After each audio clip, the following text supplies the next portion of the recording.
How's it going, everybody? Today I have the opportunity to interview Amy Crowe. She is a doctor of chiropractic.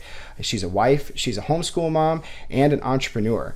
Today we're going to talk to her about her business. We're going to talk about bikes. We're going to talk about all kinds of cool stuff. Amy really believes in helping people stay mobile, healthy, and I am excited to ask her all the questions that I've had about how to not get injured on a bike. For starters, I'm going to let her introduce herself, and we're going to get to know her, and we'll go from there. So take it, Amy. You're up. Okay. All right. So hi, Tim and everybody. As he said, my name is Dr. Amy Crowe, and I have been a mobile chiropractor. That is, I drive up to somebody's house, I go inside, and I see them in their home. I've been doing that for about 3 years, and going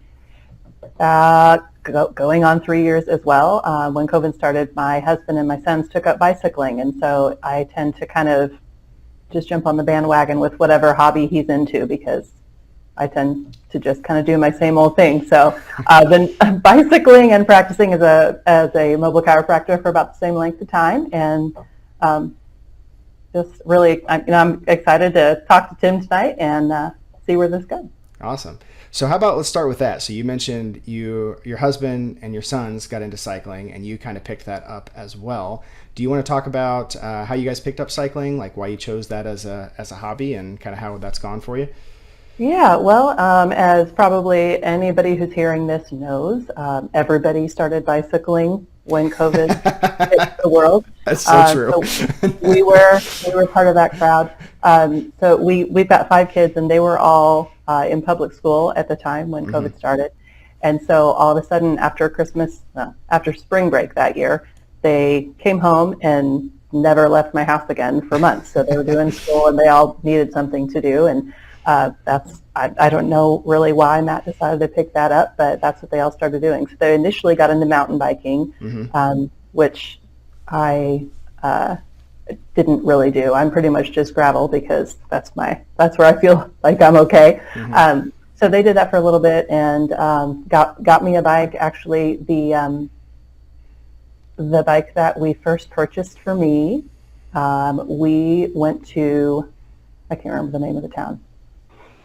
We went on a camping trip specifically in this area to go to this little bike shop and purchase this bike. Oh, cool. And the very next day, we were riding on the little trail, and I fell off of it, and I broke my wrist. Oh, no. So, yeah.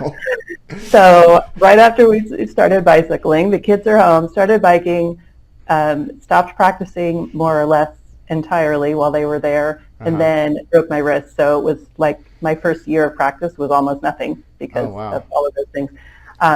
So, that got all cleared up, and since then I have, like I said, mostly done gravel riding. But I was very proud last year to go down right on the first trail that actually had a marker that labeled it as a mountain bike trail, and I did not fall, rode over roots and everything. Nice. So it was very exciting. That's awesome.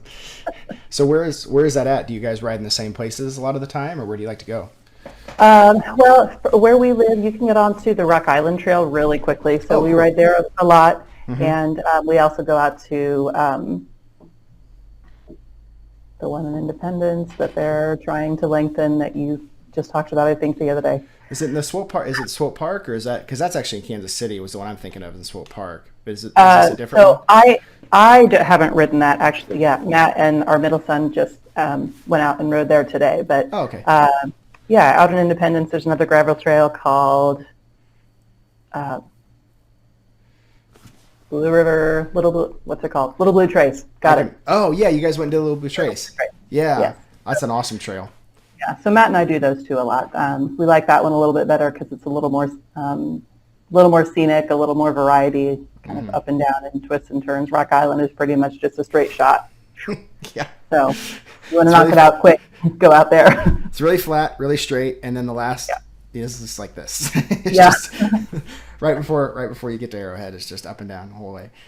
The into Little Blue Trace, actually, so once you get past which would be Lake City in that area right there, and kind of that industrial district. So you've got Independence, like 40 Highway, and then kind of the Independence area, and then you get past that, and then there's that little industrial district with like the power plant and stuff. And then you get up there, and it's like past that is just gorgeous. Like, it's so amazing because it's all just Yeah. you twist and swerve in. There's little bridges and stuff up there. That's honestly, that's my favorite trail area in Kansas City. I love that Oh, spot. really? Oh Yeah. yeah, I love that spot. So yeah, that's actually really what got me into trail riding. Is I took my bike up there 4 years ago, and I rode that trail and rode all the way down and rode all the way back. I was like, man, I could do this every day. Fortunately, I live too far away to be able to do that, but that's an awesome trail. Yeah. So that's so cool. So you guys got into trail riding about 3 years ago. Your husband's really into mountain bike stuff, and you guys get onto the gravel a lot. So do you guys ever make it down? Do you ride mainly the area kind of like by Charles David Hartman? Is that where you guys spend a lot of time on Rock Island Trail? Or When I go, it is almost always from Crane Brewing to 98th Street, sometimes out to Hartman, and sometimes all the way to the end. Okay, gotcha. Yeah, but I don't ride any road. Excuse me. Sorry. I also don't ride any road for some. That's like freaks me out. So I'm like, we will drive to a trailhead and we will get on there. I'm not going to be my guys. My issue seems I've fallen off my bike twice, and my issue seems to be when I'm standing still. So if I'm riding on the street and I come up to an intersection, I'm afraid that I'll just fall in front of somebody.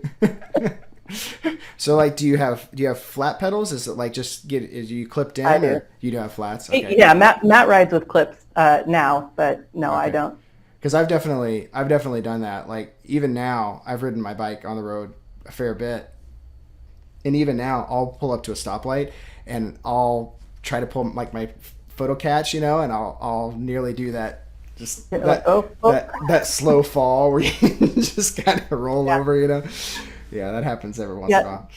The trip that we took where I rode my official first mountain bike trail, we came to a point where it was narrow, and this young kid was coming toward me, and so being less confident than this young man was, I just went ahead and stopped, and I fell down right in front of him. He was like 10, 12 years old, and I thought, that kid's thinking, what is this old woman doing on a bicycle? Get out of here. The thing I love about bike trails is that everybody's just happy to be there. I mean, it doesn't matter if you're just, everybody's happy to be there. They're just happy.